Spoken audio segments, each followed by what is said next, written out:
atividades remotas.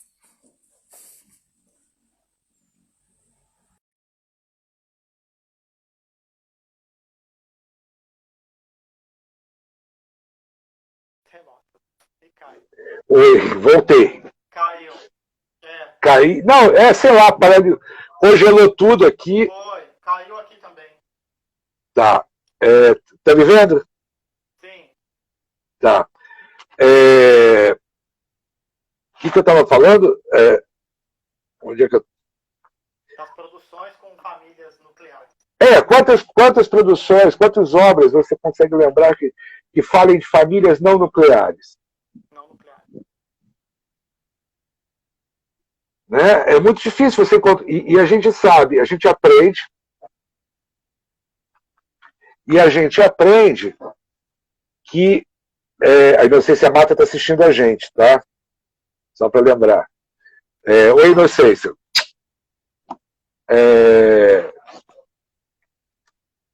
E a gente lembra que o modelo, que é descrito pelos antropólogos, né, que o modelo africano, de família africana, é o modelo da família estendida. Uhum. Né? Na maior parte das sociedades da África subsaariana, é a família estendida. E a gente não encontra essa representação. Quando ela aparece em formas, vamos dizer, subreptícias, mas a base está colocada em pai, mãe e filhos. Quando muito você tem uma necessidade de busca de personagens que estão ao redor, tios e tias, que estão ao redor daquele núcleo, mas esse núcleo é permanecido. E a gente sabe que a família nuclear é uma invenção da era capitalista. Então, pensar em questões que vão além disso, são muitas... Volto a dizer, a questão do colonialismo é muito mais grave do que a gente consegue imaginar, que não é só uma dominação política e territorial. É uma dominação de comportamentos, de consciências, de várias formas de existir. Né? E isso não demonstra exatamente a interferência na vida cotidiana de todas as pessoas, de todos os habitantes de uma determinada localidade colonizada. Né? Inclusive na forma de representação, na forma de se autorrepresentar. Por exemplo, uma das coisas que mais chamava a atenção na forma da dominação portuguesa nas colônias africanas, né? Que começa, vamos dizer, a funcionar num colonialismo, aspas, moderno, algum tempo depois do fim da colonização no Brasil. Né? E uma intervenção direta da coroa portuguesa, do Estado português lá. E tentar levar instituições desse Estado moderno, ou desse Estado português modernizado, para as colônias. Uma das formas foi exatamente privilegiar o chefe de família como interlocutor do grupo familiar com o Estado colonial. E a ideia de chefe de família, melhor dizendo, a noção de chefe de família, da forma como nós, no Ocidente, entendíamos, não era uma figura central. Você tinha os mais velhos. Você tinha um grupo de pessoas mais velhas, ou o mais velho, que aconselhava, que dava diretrizes, que estabelecia a ordem familiar, mas que não era exatamente o chefe de família da forma como o Ocidente estabelecia. E aí eles criam essa noção de chefia de família, né? Que vai dar, então, privilégio ao elemento masculino da família, né?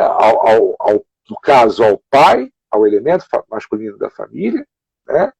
vai conceder privilégios dados pelo Estado a esse indivíduo, que virá a se conformar, que virá a conformar a família nuclear,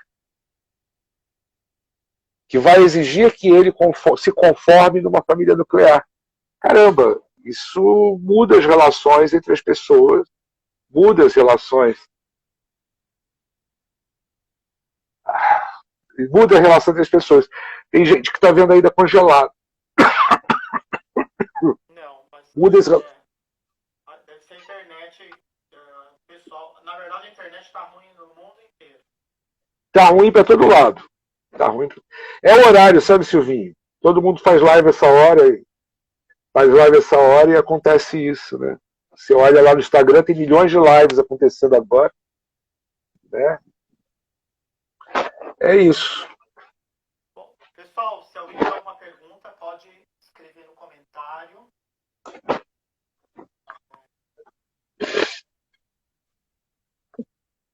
O pessoal tá tendo problema mesmo com a internet. Tá fácil. Ô, Mário, eu tenho mais uma questão.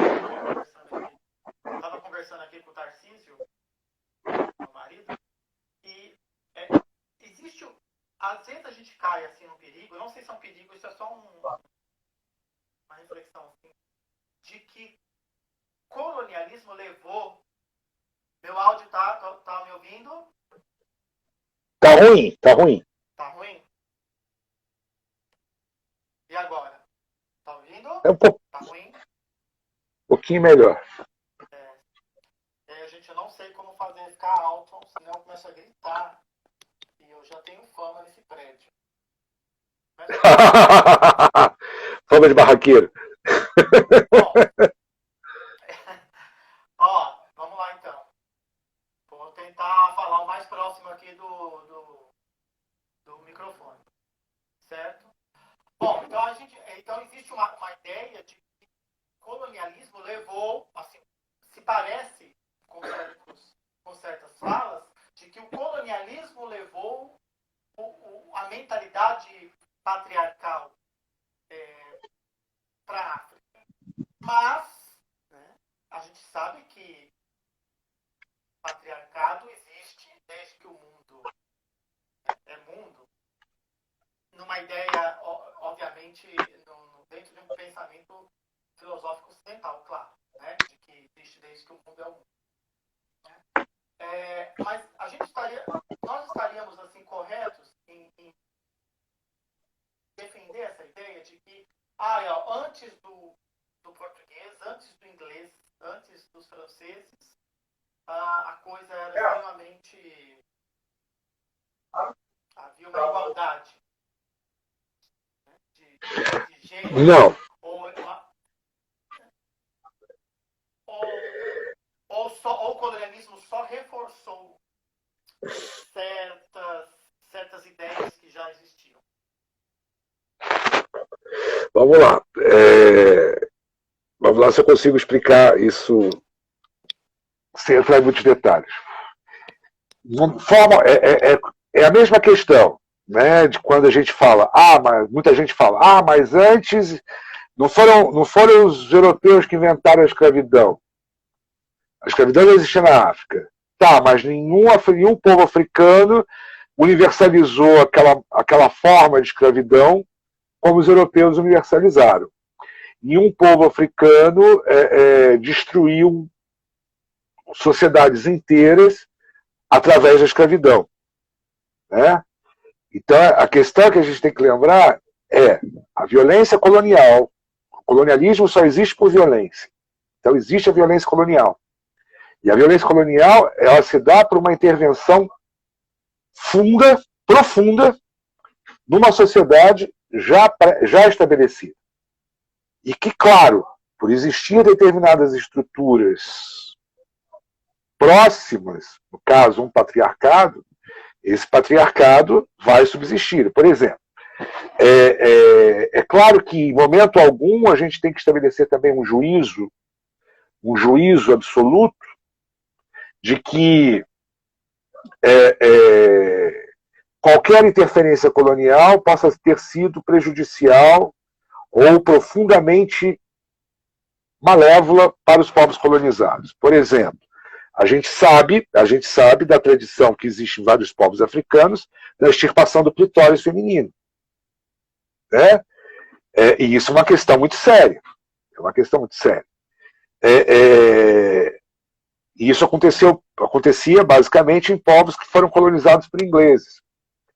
Né? A intervenção colonial inglesa punia esse tipo de prática quando era denunciado. Tá? É uma questão interessante a ser colocada. Não estou dizendo que é o benefício do colonialismo, pelo amor de Deus, não estou dizendo isso. Mas é a ambivalência de determinadas atitudes. Porque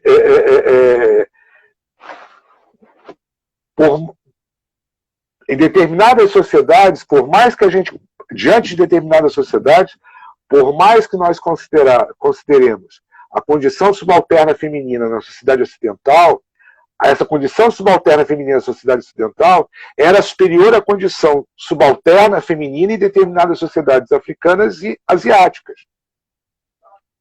Tá? Então, há uma ambivalência em várias relações, tá? Em várias situações. Não há como ter um juízo absoluto.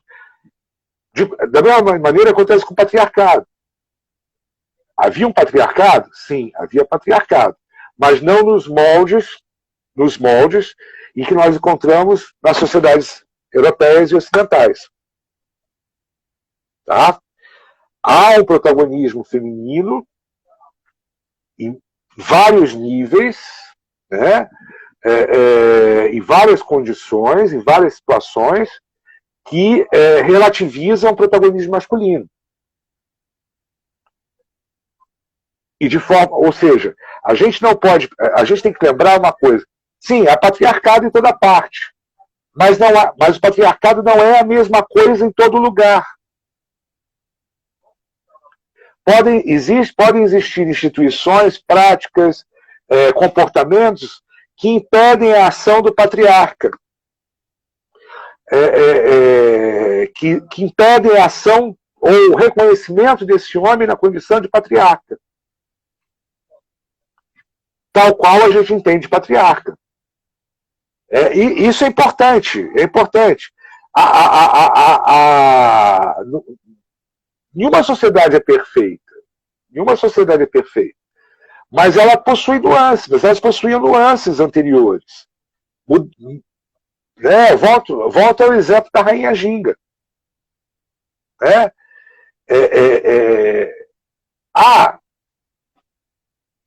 era uma mulher que lutou pelo trono, pela coroa, se tornou rainha, se tornou soberana, e ela inaugurou uma dinastia que foi governada por várias rainhas.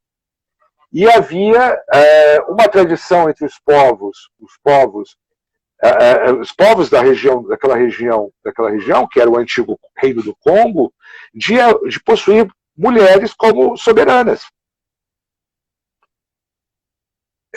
Isso é um patriarcado? Estamos no patriarcado? E levando em consideração que a Rainha Ginga, segundo é narrado por alguns dos biógrafos que acompanharam a sua vida, né? Ou seja, em loco, junto a ela, né? Enquanto ela estava viva, especialmente os padres capuchinhos, que estavam lá como representantes da coroa portuguesa. Ela possuía um harém onde havia homens e mulheres. Horas. A questão é perguntar, isso era uma prática entre os povos da Matamba e do Dongo, isso era uma prática entre os povos do Congo, isso veio importado, talvez, dos povos islamizados do norte da África.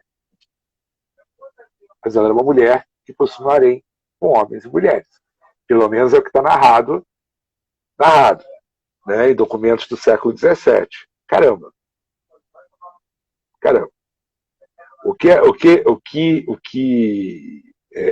curioso é a gente, não, isso acontece com muita frequência, estabelecer essa continuidade do patriarcado europeu, que na verdade é o patriarcado romano, atualizado, tá? Para todos os lugares do planeta. Né? Não é assim. Não era assim. Né? Não era assim. Tá? Isso é bastante importante de lembrar. Né? É bastante importante de lembrar. Tá? Pessoal, alguém tem alguma pergunta? Deixa eu olhar pro... Meu áudio está baixo? Ainda está baixo? Meu? O meu? Não, o seu não. Não. Eu... Pode ser que sim.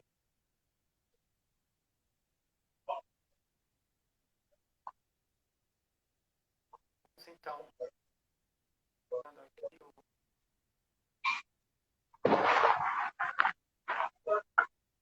Caminhando para o final.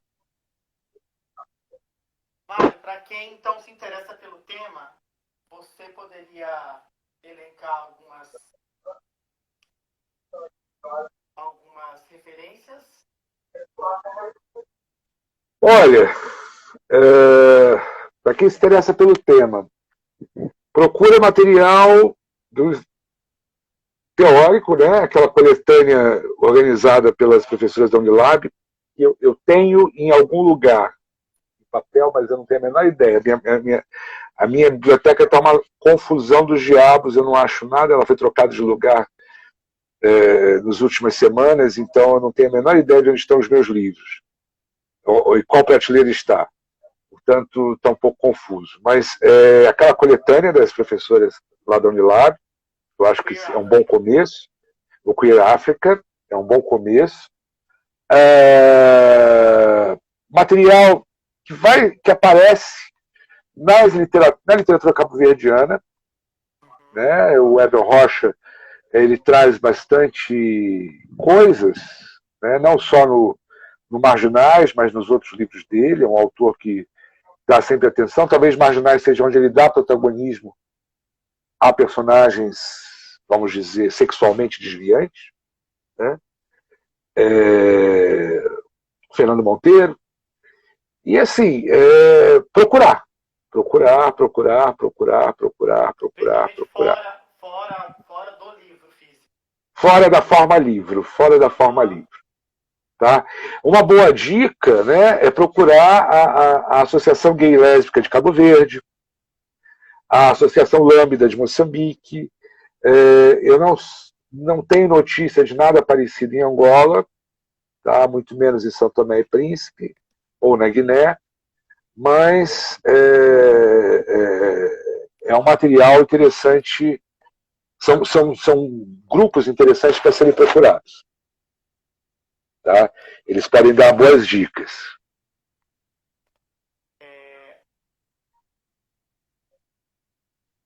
A Mirella...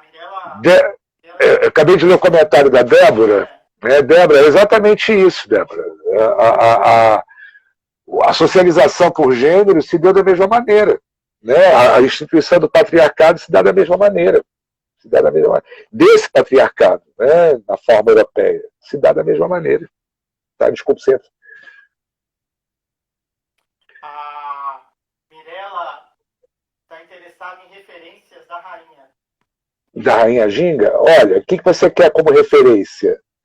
A sugestão, eu vou te dar duas sugestões bastante importantes. Né? Ou vários. A Inocência Mata tem um livro inteiro organizado sobre a memória da Rainha Ginga. Tá? História, Memória e Mito. É um seminário que ela organizou em Roma em 2010. O livro é publicado, se não me falha a memória, em 2012. E é muito bom. Né? A professora Selma Pantoja publicou alguns artigos na Via Historiográfica sobre a Rainha Ginga, vários estudos sobre a Rainha Ginga, muito interessante. Eu estou orientando uma pesquisa aqui na USP, de pós-doc, que passou pela Rainha Ginga no seu primeiro ano, que é do Helder Tiago Maia, que publicou vários artigos já sobre a Rainha Ginga, nas suas diversas formas, tá? Quando eu falo diversas formas, desde os sambas enredo do Rio de Janeiro, no Carnaval do Rio de Janeiro, até as formas literárias na África, né, em Angola, né, inclusive também na literatura brasileira. Então, ela tem tido muitas referências, né, tem tido muita produção em torno dela. E quanto mais a gente mexe nela, mais a gente descobre coisas incríveis. Ela hoje é personagem na literatura norte-americana, ela é personagem na literatura canadense, ela aparece nas Antilhas, na literatura das Antilhas. Ela é uma personagem transcontinental poderosíssima, posso dizer. Tá? Bom, pessoal, todas essas referências vão ficar disponíveis. Eu vou deixar lá depois no Facebook e também aqui no Instagram. África. Há uma coisa, o meu orientando, Alexandre, está escrevendo sobre o Roda de Sexo, Fernando. Sobre o? Sobre o Fernando A Roda de Sexo. Roda de Sexo. Vai pegar 2 pontos, a travesti e o outro que eu não recordo o nome. Eu sugiro o artigo da Luciana. Tá? Eu não me lembro. Tem um artigo que foi escrito por uma orientanda minha sobre esse conto. Eu não me lembro onde é que está publicado, mas ela se chama Luciana Miranda Marchini, com CH. Marchini em italiano. Ela escreveu um excelente artigo sobre esse conto. Vale a pena dar uma olhada. Eu não me lembro exatamente onde foi publicado. Realmente. Mas é uma revista... não vou lembrar. Eu vejo conto pro Silvinho depois. Tá? Certo. E quem gosta da língua inglesa tem a escritora a nigeriana Akwaeke Emezi, que escreveu Fresh Water, Água Fresca. É um escritor não binário e fala muito sobre o não binário enquanto uma entidade psíquica e espiritual, fazendo uma relação com os obandes, os espíritos obandes, os espíritos infantis da comunidade Igbo. Então, enfim, é um tema aí que precisa ainda ser melhor discutido. Eu acho que sempre é importante falar sobre, para instigar um pouco os alunos, os nossos pares, a explorar um pouco mais sobre essa temática. Isso mesmo. Muito obrigado pela sua disponibilidade. Eu vou deixar um link para o pessoal para um certificado, caso desejem. Deixa eu... Mário, mais obrigado, viu? Pela sua participação. Eu que agradeço a oportunidade, Silvinho. Foi um prazer nesse momento, essas coisas assim, como as aulas, né, são um refresco. Porque se a gente ficar só com a vida contínua, preso no computador, tem sido uma coisa horrorosa. A falta que faz uma sala de aula é incrível. É incrível. É incrível. Tá? Eu agradeço mais uma vez. Uma pena que o meio não foi tão bom para a gente interagir. Fica só nós dois. Os alunos poderiam ter, os alunos, as pessoas, os ouvintes, poderiam ter interagido mais. Você viu que o YouTube nos sacaneou hoje, né? Né, tivéssemos nos preparado, tínhamos ido para o YouTube, teria sido mais interessante. Ontem mesmo, né? O problema foi 24 horas. Já teria ter preparado isso. Fica para uma próxima. Tá? Tá bom? Na próxima vez a gente fala pelo YouTube.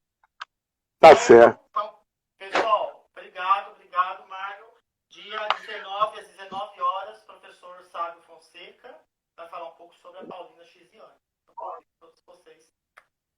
Quarta-feira, dia 19, às 19 horas.